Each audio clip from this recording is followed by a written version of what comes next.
talking about the cell membrane a little tiny bit when we looked at cells in the last unit, and you just kind of got a basic understanding that the cell membrane allows things in and out of the cell, but we're going to get into some great detail on that. When we say cell membrane, same thing, plasma membrane, cell membrane. Those two are interchangeable. So just like something important to point out. The cell membrane has some distinct functions. One, it's a separator. It can separate the inside of the cell from the outside of the cell.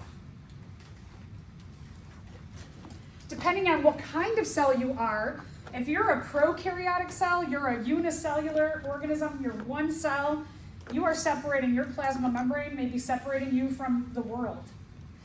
If you're a cell like in our body, it'll be separating you from maybe other kinds of cells like you, or a lot of cells that are not like you, or what we also call the interstitial area, which is the space, little spaces between cells. Some things can easily come into cells and out. Some things need the assistance of a protein to come in and out. So we're going to take a look at what are the guards of the different kinds of things in a cell membrane that allow certain things to easily move in and out, and what needs assistance through, we'll talk about different kinds of proteins that are embedded in the plasma membrane. And then cells do communicate. Think about your heart cells, for example. If you put your hand on your chest, you can feel the beating of your heart. Or if you put your fingers on your neck, you can feel the flow of blood through your body. That's because the cells of your heart are saying, everybody contract, everybody relax, everybody contract, and they're doing that in unison. So they have to be able to communicate. And so there is distinct communication between cells. And then there's molecules like hormones, other things within our cells that tell one cell, you do this, and then it makes that cell do something, and then that cell does something, and it creates a hormone or some kind of communicator, and it flows through the blood and it tells something else to do something, and we have these chains of events. We basically call that metabolism, all of the chemical reactions that are happening in our cells. And then some cells have to be connected to one another, like heart cells. Not only do they communicate, but they're attached so that the cells of the heart are all able to push blood through the heart structure without it leaking everywhere. Or our digestive system. Our digestive system has to have tight attachments between all the cells. So things like hydrochloric acid that is produced in your stomach doesn't get all over your other organs and dissolve them. So we also have attachments. And then, as I mentioned before, that some cells are going to be producing outcomes that they produce something, and it tells another cell to do something, and then that makes that cell do something, tells another cell to do something. We have these chains of reactions that cells are responsible for regulating what happens within a cell or within an entire organism. So those are the main functions, a lot of important functions in the cell membrane. That's why we spend a whole chapter talking about just this one specific organelle. Okay, so let's talk about some of the characteristics. There's this term, permeable. What that means is that the cell membrane allows some things in easily, keeps some things out. Tells some things you can come in, but you gotta have help. So that's permeability. It allows some things in and out of the cells. The components of the cell membrane, the main components are a phospholipid bilayer. There's the word lipid in there. So lipids are a really important part of our cell membrane, but also there are many different kinds of proteins scattered throughout that phospholipid bilayer. There's other things that are embedded in the phospholipid bilayer. In addition to proteins like cholesterol, for example, it's a stabilizer of our cell membranes. That's why we track cholesterol as part of our health, because you want cholesterol, but you don't want too much. But you also don't want too little. And so we look at what's in the cell membrane. We'll take a look at other things as well. The cell membrane sets up concentration gradients for different kinds of compounds, molecules.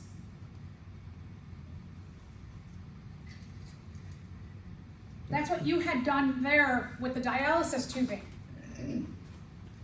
You set up a concentration of different percentages of sugar or syrup in those two different sausages that you made.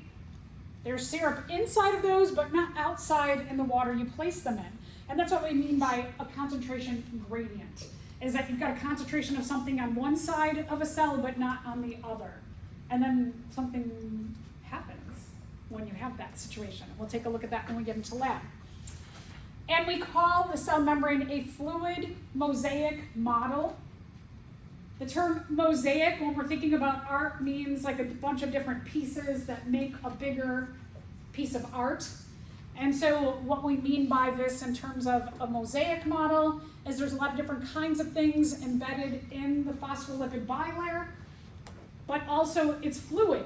And so here's another one of those tricky concepts, like water with hydrogen bonding makes very strong bonds, which makes our body of approximately 75% water feel more solid.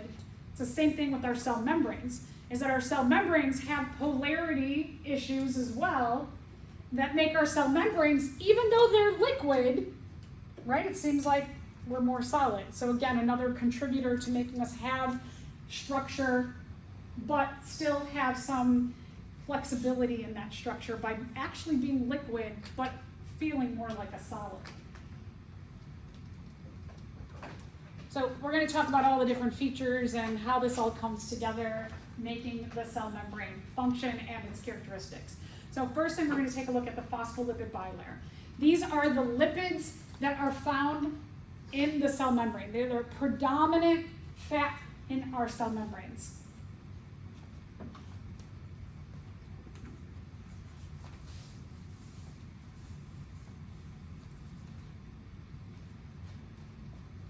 So if you remember last 2 chapters ago, chapter 3, we talked about biomolecules, and we took a look at a type of fat that was a glycerol backbone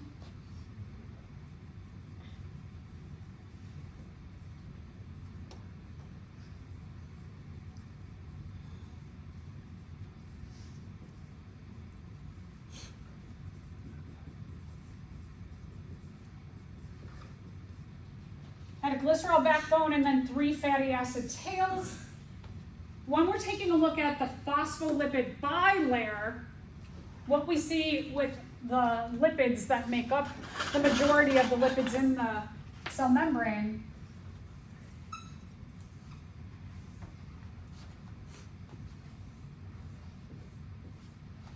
is what we took a look at was that we had a glycerol backbone and 3 tails, which would give the structure like this. Glycerol backbone, 1, 2, 3 tails. When we're taking a look at the phospholipid bilayer, it has 2 tails instead of 3. And the way that they configure is they configure like this. So that when we're taking a look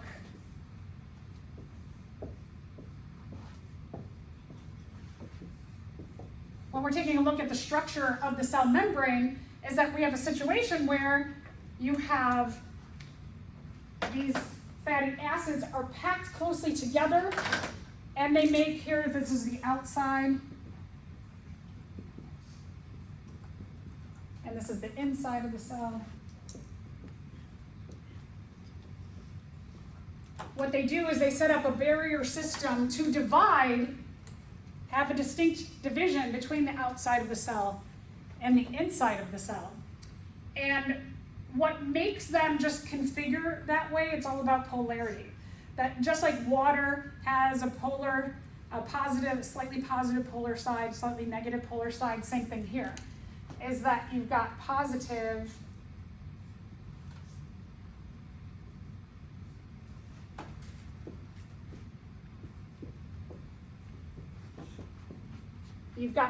and negative sides to that, so that the negative sides come inside and the positive sides go on the outside. And so they just configure that way.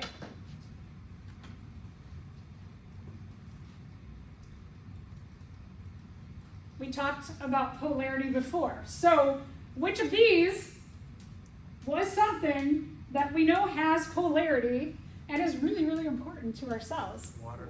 Yeah, water. Okay, so the reason that they configure this way also is because there's a lot of water here and there's a lot of water here. And so the heads face toward the water because the heads are hydrophilic, which means they like water, and the tails are hydrophobic. So the tails face each other because they're like, let's stay away from the water outside and inside of the cell.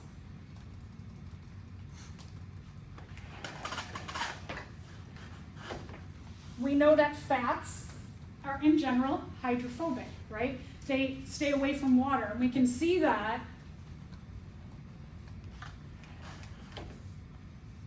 they have this hydrophobic region because the water doesn't mix together with water. The oil doesn't mix together with water, excuse me.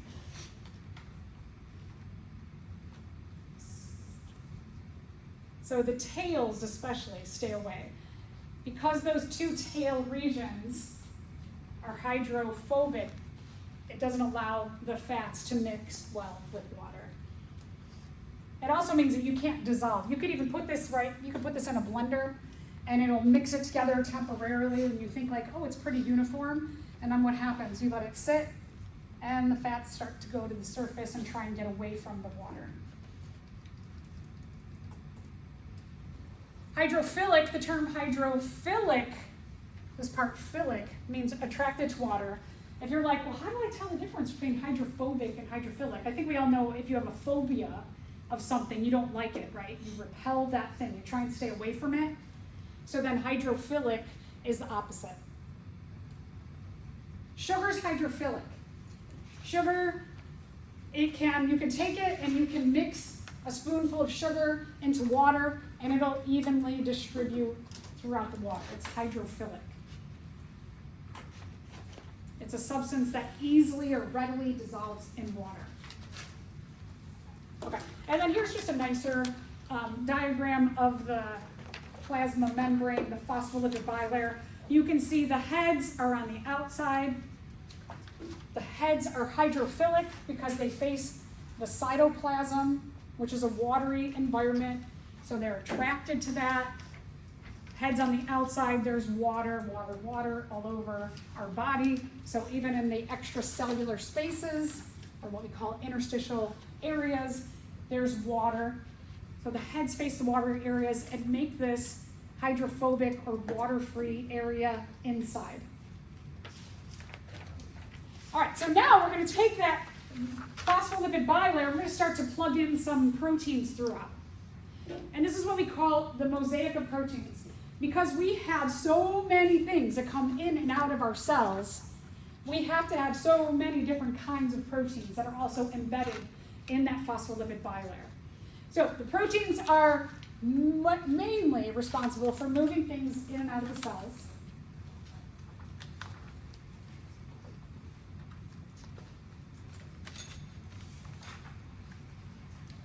They are for communication. They're the ways that cells communicate with one another.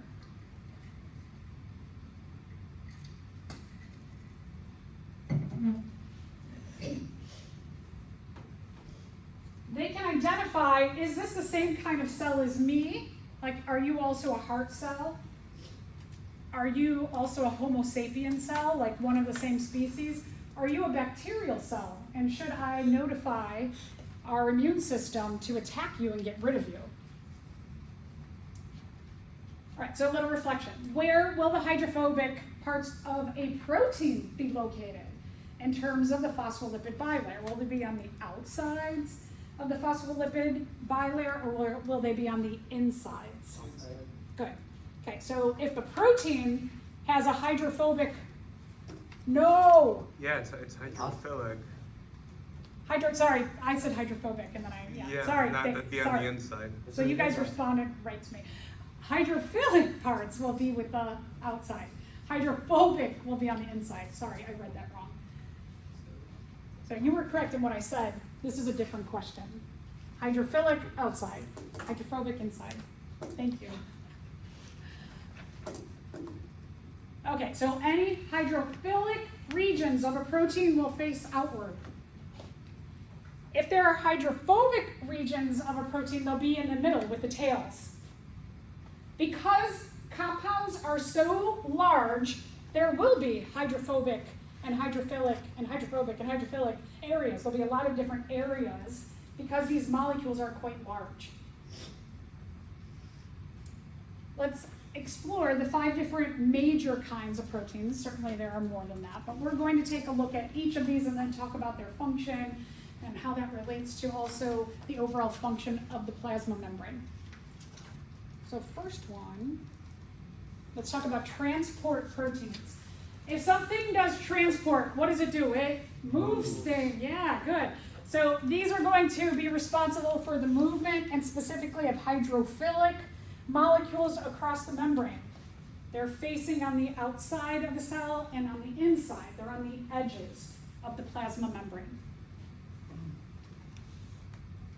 There are 2 different kinds, 2 major kinds, channel proteins and carrier proteins. These go from simple to more complex in their function. Let's take a look at the channel proteins. Oh, here we go. Question. Now I'll try and read it correctly this time. Do transport proteins move molecules that are attracted to or repelled by water? Attracted to. Good, okay, attracted to, yes, because they're hydrophilic. They're attracted to water. Good. And I did it right this time. Okay, so a channel protein has a channel or a pore. It can move stuff through that channel or pore that is embedded in the phospholipid bilayer.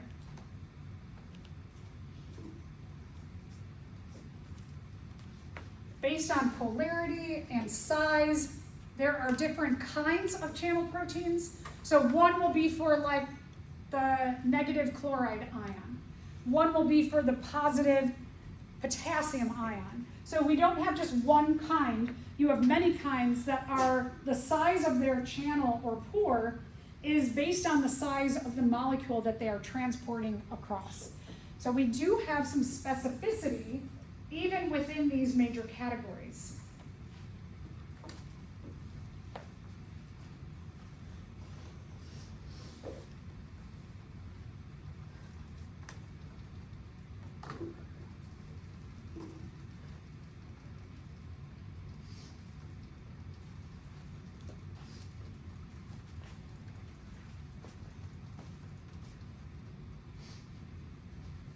So for example here, we've got a chloride ion channel protein.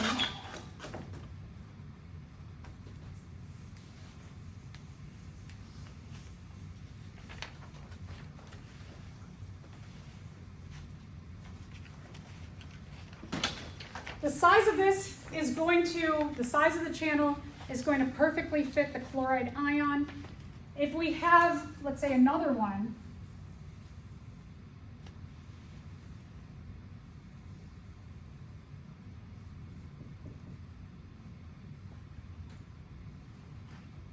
for the hydrogen ions are very small. If we remember, hydrogen is a very small atom or element. It's our smallest one. So the size of the protein as well as the channel is going to be smaller because it's only going to fit that particular one. And even though this fits chloride and it's bigger,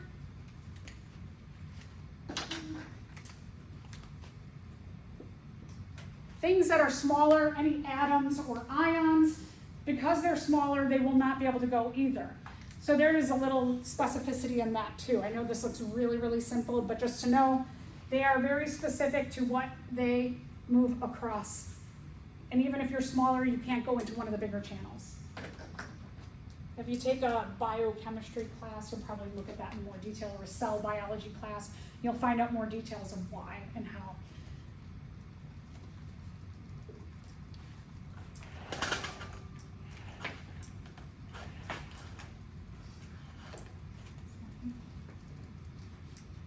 All right, so let's talk about carrier proteins. When you carry something, you have to grab it to carry it across. So a carrier protein actually has to grab onto the molecule ion that it carries across the protein. So there is some kind of interaction between the carrier protein and the molecule that it is transporting.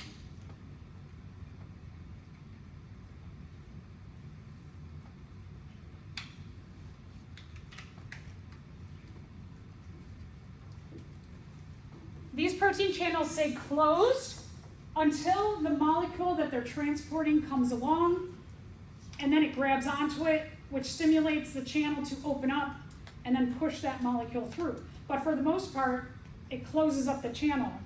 And until something comes along, so if this is the inside of the cell and this is the outside, it'll be like this, and then when something bumps into it that is specific for that kind of carrier, it goes like this, and it grabs onto it, and then it pushes it through, and it goes back to being closed.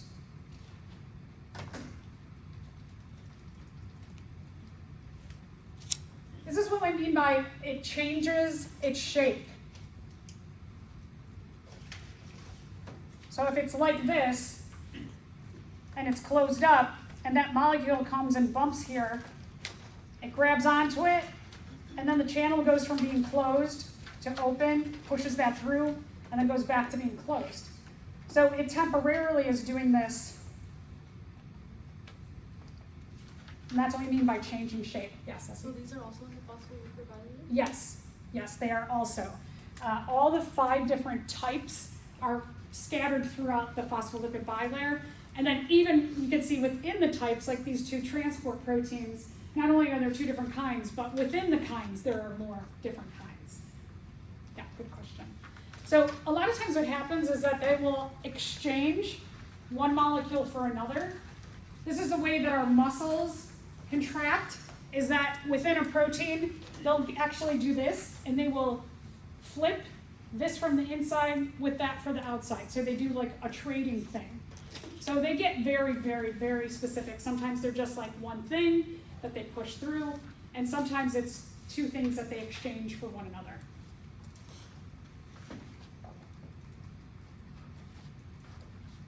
So here you can see, and what we mean again by change in shape, you can see in your illustration that the channel is closed when a molecule that specifically fits into that protein. This protein is specific to only passing this green molecule through. When this binds into the edge of the protein, it stimulates that protein to go from closed to open, pushes that through. Once that's through, it goes back to being closed. All right, there's also our second class, which are receptor proteins. Receptor proteins do essentially the same thing.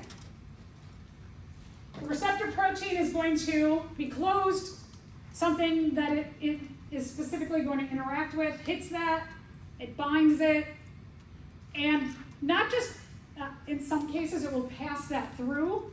In some cases, just the binding of that one thing will cause a reaction and cause the cell to undergo something really, really big and important.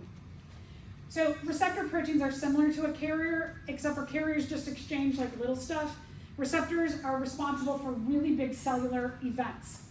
Like a hormone, for example, might bind here, and when a hormone like estrogen or testosterone binds to a specific receptor in some of our gonads or our organs that are responsible for sexual function and development, that at a certain point in our life, at around between 10 and 14, our bodies undergo puberty. And so if you're a biological female, you start to produce extra or massive amounts of estrogen.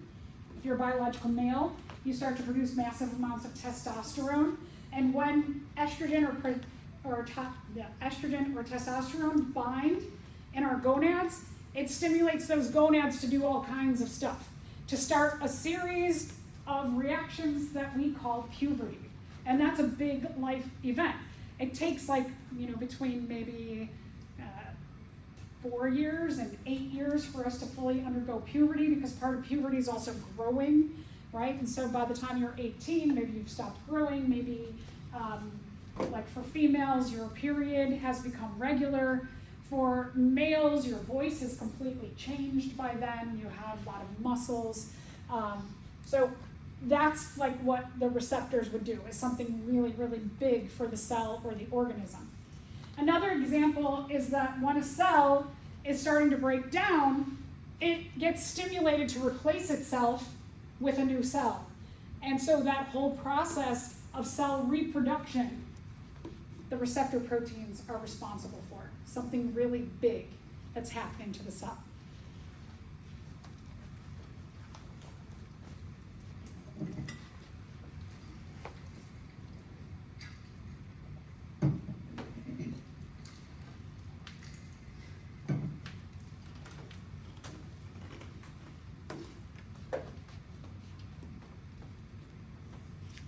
So here, for example, you have some kind of big messenger molecule, like for maybe it's a hormone, binds into the receptor protein, and then it just causes a lot of things to start happening, like big, big, big events. Enzymes. Enzymes are really important for every, well, maybe not every, but almost all of our chemical reactions in our cells. Enzymes are going to help to speed up our chemical reactions and also save us energy in the process. So they do this facilitation of a chemical reaction, and by them being a facilitator, they cause us less energy to be spent. So for example, let's say you're having a birthday soon, and you don't have a ton of money. And so you are going to plan this really fun birthday party, and you've got all these details that you want to happen at your birthday party. Is it going to take you a lot of energy to make it all happen yourself? Right? Okay, so an enzyme would be like hiring someone, a party planner. You pay them money, and then they do it all for you, and you show up and you're like, oh, this is great. I don't have to do anything, right? So the party planner saves you all that energy. That's like what an enzyme does. Is they're a facilitator of chemical reactions. They help them to go faster and smoother and lowers the amount of energy that a cell needs. Many are located in the cytoplasm. Many are located in the cell membrane. Some of them are just attached to the edges of the cell membrane, so they have different places where you can find them as well. They're kind of found anywhere a chemical reaction might occur.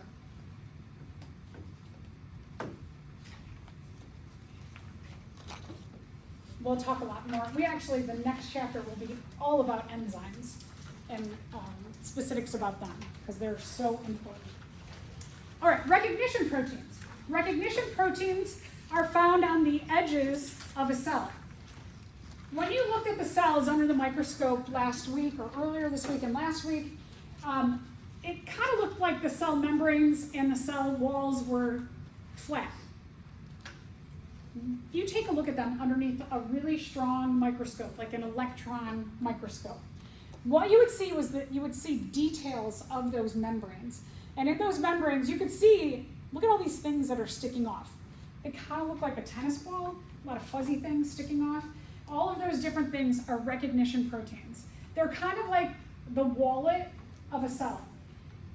These will say, I am a Homo sapiens cell, so that our bodies can tell the difference when a bacterial cell comes in. If it doesn't have a particular fuzzy thing on it, a recognition protein, then we flag it and we say, and that flag notifies our white blood cells or our immune system, like, you need to destroy this thing, because it is not one of us. The fuzzy things will also say things like, I'm a blood cell, I'm an A blood cell, I'm an A plus blood cell. So you can have a lot of different information about the cell, what it does, what can bind to it, all on the surface there. So we have a lot of important information on those recognition proteins that tell so much about what the cell is and what the cell does and how it does it and who it can interact with and what atoms or molecules it can't interact with. And so it's very, very specific. We often call them glycoprotein attachment sites. And as I mentioned, these are very, very, very critical in the way that our immune system monitors what's in our body. The white blood cells are constantly doing this like bump. Yep, Homo sapien. Yep, Homo sapien. Yep, Homo sapien. Wait, nope, this is a Staphylococcus aureus. This is not something we want in our body. Let's flag this with antibodies and let's target it for destruction. And those flags tell somebody else in the immune system, hey, you come over here and get this.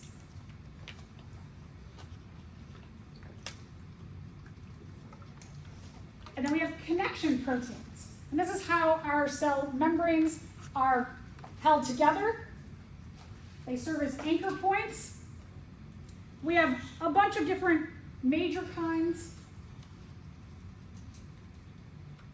And we'll talk a little bit more about these at the end of this chapter. But as I mentioned, yeah. Are those attachment proteins are the same thing? It's like for Yes, they are the same thing.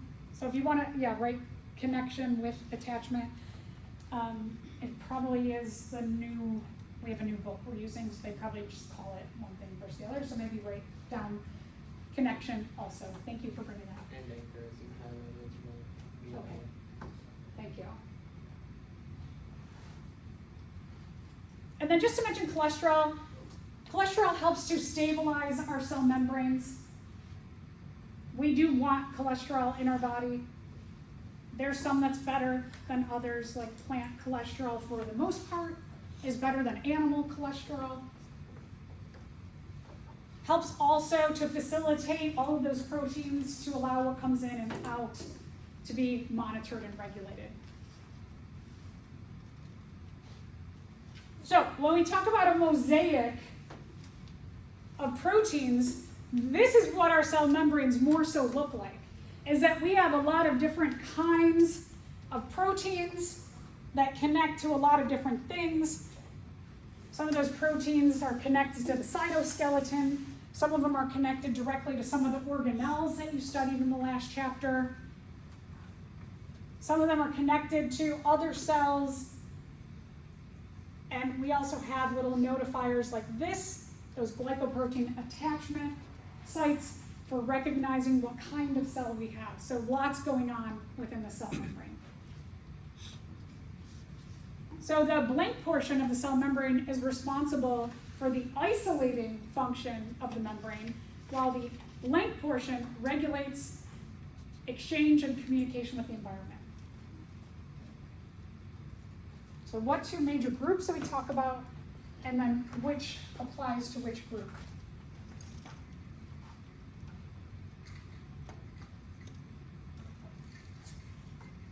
All right, what do you think? Which number?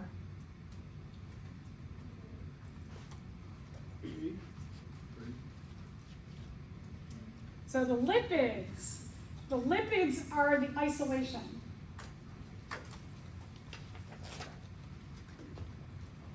The lipids will essentially block most things out. The proteins, all those different kinds of proteins are going to help get things in and out of the cell, communicate, regulate, and be messengers.